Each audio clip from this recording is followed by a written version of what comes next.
Meron tayong utang dito. More than 1 year na po siya. Ngayon, naulanan po siya eh. Nung last na bagyo. Kaya medyo inamag.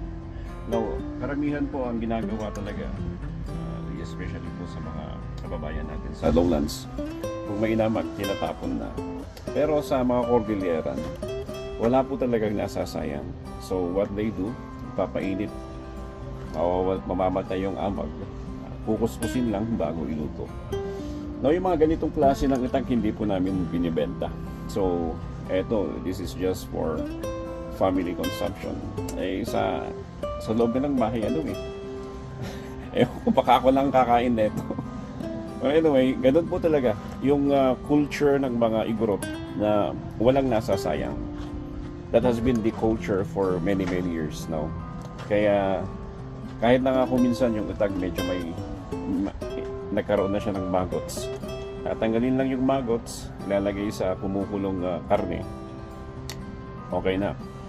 So anyway, sa Lloyd's Kitchen, what we are serving yung mga talaga naman pong malinis. Kumbaga walang amag, walang worms. Purely na pinausukan po yung ating mga kiniing doon.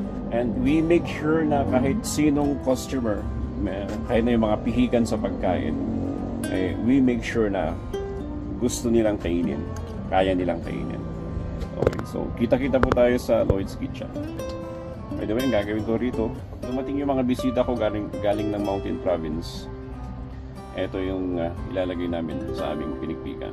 Okay.